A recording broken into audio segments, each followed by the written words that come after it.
Welcome or welcome back to my channel and welcome to another race predictions video. It is finally a race week. I hope everyone had a good summer break and that it wasn't too long and too boring, but thankfully we're back with some more F1 and some more predictions, race predictions and race review obviously after the race.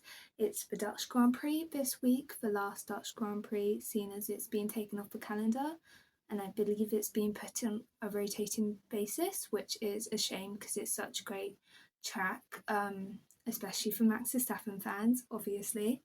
And it is also a sprint weekend, which just gives us a couple more predictions that we can make. So let's get straight into it. Here are my predictions for the Dutch Grand Prix. So for sprint pole, I have gone in with Lando Norris. This might be a bit of recency bias on my part, but the last race we had before the summer break was obviously the Hungarian Grand Prix, where Lando managed to get pole and to convert that into the win. He was easily the fastest man out on track. Kimi had a lot of stages of the race where he was flying, but I don't think at any point it was like he wasn't comfortably faster than Lando at any point, and he obviously didn't qualify in a good enough position, and his start wasn't good enough to challenge Lando for the win at any point. So I think it is fair to say that Lando was comfortably the fastest and the best driver out there last race weekend, and that the McLaren looked good, especially under Oscar's hands as well, because Lando has outperformed his car a lot this season. I don't think you can argue with that. And Oscar has been struggling a bit more. But for most of the race, we saw McLaren's as a 1-2. Obviously, McLaren let themselves down when Oscar had to DNF because of a mechanical issue. But if that hadn't happened, I think we could have very easily got a McLaren 1-2, or at least both McLarens on the podium. I'm unsure whether Oscar would have been caught. You never know. But it was looking very comfortable for both McLarens on the podium, and I think that's a great step up. I think McLaren as a team, you've always been able to see them from 2024 onwards. They've always been a team where when they bring upgrades, it will most likely be a step forward. There are other teams such as Haas, where they were really good at the start of the season and they brought upgrades and they seem to have just disappeared to the back of the field. But McLaren is a team I feel like you can trust with their upgrades, and obviously over the summer break people have had a lot of time to look at stats, the drivers have had time to work with the cars, so we might see some shifts when we come back. Obviously I don't know what they're going to look like, but if I was going to bet on any team taking a step forward from the first half of their season performance, I would put my money on McLaren and Lando Norris in particular, because he seems to be carrying a lot of confidence from winning the championship, and that has totally shown in his driving.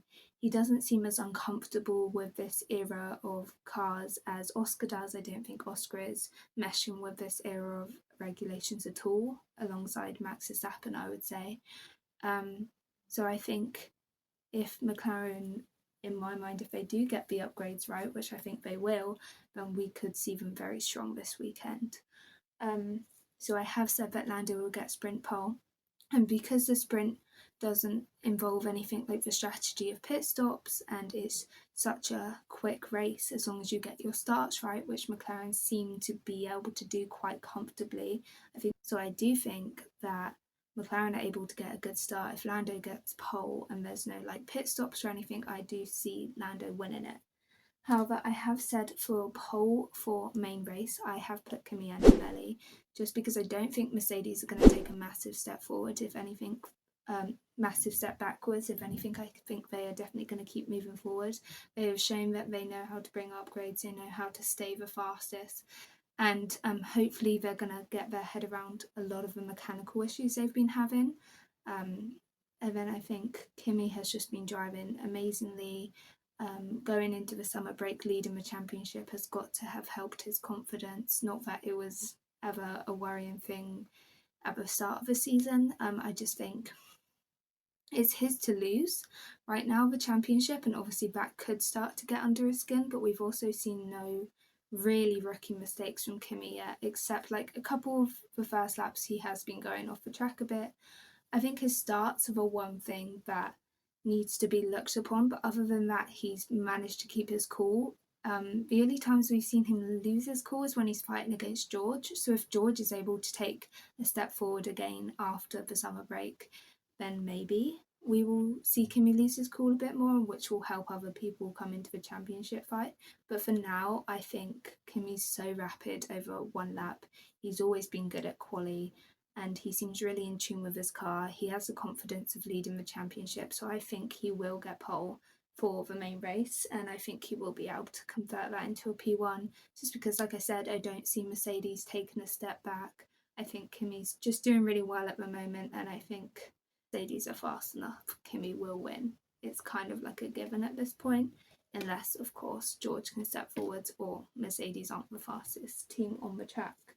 Then for P2, I've said Lando Norris. Again, like I said, he's driving rapidly. He seems really confident in the car and confident in his driving abilities. And I believe McLaren will be able to take a step forward and perhaps become the second fastest team on the grid, because they were kind of looking to be doing that before the summer break. So I do think they would have been able to solidify that after the summer break. And then I said P3, Max Verstappen, because he loves this track. We all know how good he is around this track, and I think it would be stupid to put him anywhere other than the podium, because when Max loves the track and has good results around the track, it's really, really rare to see him off the podium, and I think this is one of those tracks. So I have put him on the podium because I think it would be stupid not to. But going straight into my surprise predictions, which are kind of crazy predictions I just throw out, and sometimes they come true. Sometimes I'm putting things I want to come true, but it's quite unlikely, and sometimes I'm putting things that I don't want to come true, but it would be crazy if it did, and I would look smart for predicting them. So let's get straight into that. I said Max will crash in Q3, but still qualify higher than Isaac. Obviously, we've already seen this season, so it's not crazy, but I think it's always at the tracks where he's trying really hard. He wants a good qualifying position, and he knows that if he goes for it and he gets the lap completed, he'll probably be like P1, P2, P3. Like, he could get a really good qualifying position, and if he bins it in the wall, well, it's Q3, at least he's in the top 10. Like, he knows he can make up those positions anyways. So I feel like with tracks like these where he loves it and he wants to do good in qualifying, he will leave everything out on the table. But that Red Bull just seems super unpredictable, and I think we could see another spin because he's pushing so hard. But I do think he would have been able to get a good enough lap in the first run of Q3 to still beat Isaac. But hopefully over the summer break they've sorted out the unpredictability in that Red Bull, maybe brought a couple of upgrades, and hopefully we won't see Max spinning, because it's been happening quite a lot in the past few races, but that is one of my predictions.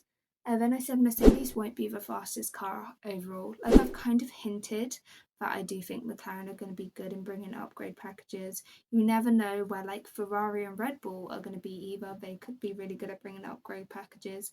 Mercedes could, like, bring the wrong upgrade. Like, we don't know. But I think looking at Hungary, I wouldn't say that Mercedes were the fastest car overall. And I think it would just be interesting to see if that kind of continues, because if that continues, we could actually have a championship battle that is bigger than just Kimi and George. And I think we definitely need a championship battle that is bigger than Kimi and George, because George doesn't really seem to be putting a fight to Kimi at the moment, unfortunately. I said Fernando Alonso will make it into Q3. Obviously, he finally got out of Q1 last race at the Hungarian Grand Prix with the updates that Aston Martin brought. Obviously, I'm sure a lot of people will be bringing updates after the summer break, so maybe Aston Martin will fall back a bit. I'm not sure if they're personally bringing any updates, but I just think if anyone can do it, not Aston Martin, Fernando Alonso can do it. And I think it would just be really cool to see. So that might be a bit unrealistic, but I also feel it could definitely happen, with like a couple of crazy things happening in quali, or maybe not. Like, he could do it on pure pace. Obviously it's hard because for racing balls it looks very much like the top 4 teams block out the top 8 positions, and with racing balls are in the P9, P10, but it could always happen.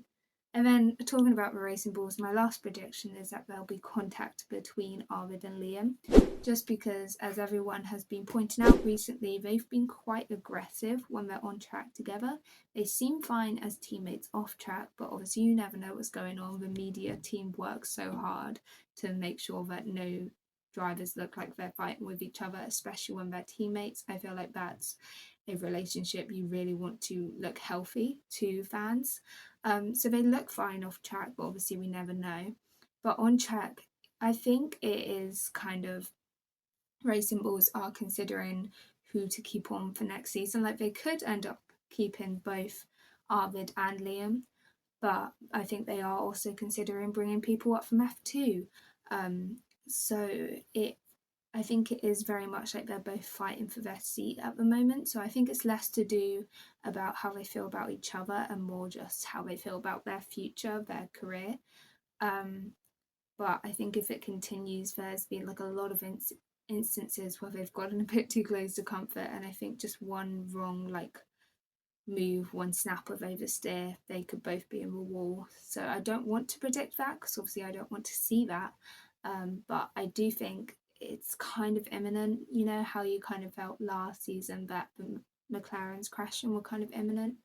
I think it would be interesting to see kind of some kind of teammate slightly rivalry, especially because they're not fighting for a championship. Obviously, I think they are fighting for their future, but it would be really interesting to see their dynamic on track if they were fighting for a championship, and also to see if the team would deal with it any differently if they were fighting for a championship. Like, would they be told not to fight like that?